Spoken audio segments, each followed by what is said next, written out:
స్వర్గం కన్నా గొప్పదైనటువంటి కాశీలో అభిషేక పూజలన్నీ కూడా అత్యంత వైభవంగా పూర్తయ్యాయి. ఈరోజు రాత్రి వరకు శ్రీశైలం చేరుకొని రేపు మహామహిమాన్వితమైనటువంటి తీర్థప్రసాదాలన్నీ కూడా పంపిస్తానని భక్తులకు తెలియజేస్తున్నాను. తీర్థప్రసాదాల మహిమ అనంతం. మనకు సత్యనారాయణ స్వామి వ్రతంలో కూడా తీర్థప్రసాదాల మహిమను తెలియజేసేటటువంటి ప్రస్తావన ఉంటుంది. కాబట్టి తీర్థప్రసాదాలు చాలా ప్రధానం ప్రతి పూజకు కూడా.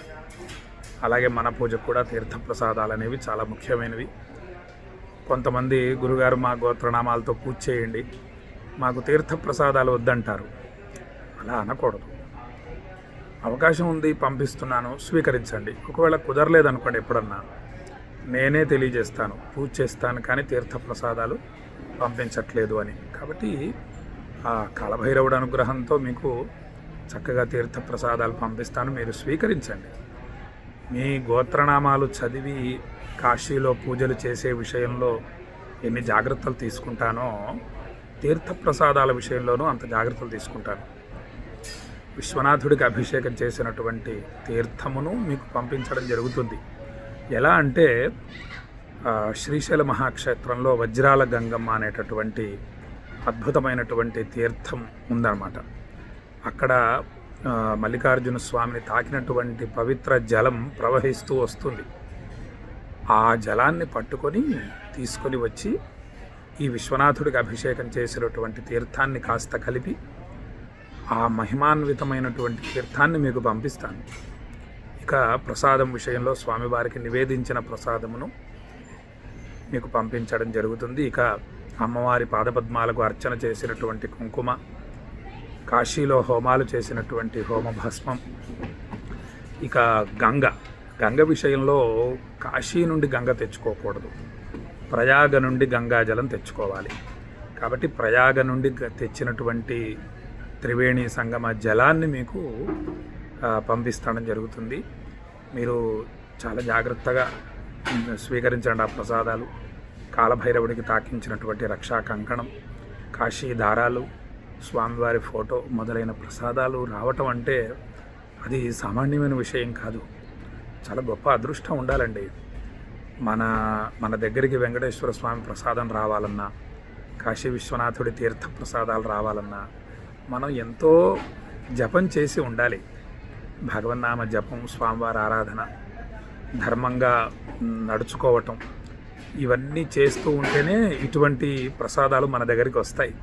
ఊరికే వచ్చేయవు అండి. స్వామివారి విశ్వనాథుడి ప్రసాదాలు ఊరికే వచ్చేస్తాయండి ఎటువంటి సాధన లేకుండా.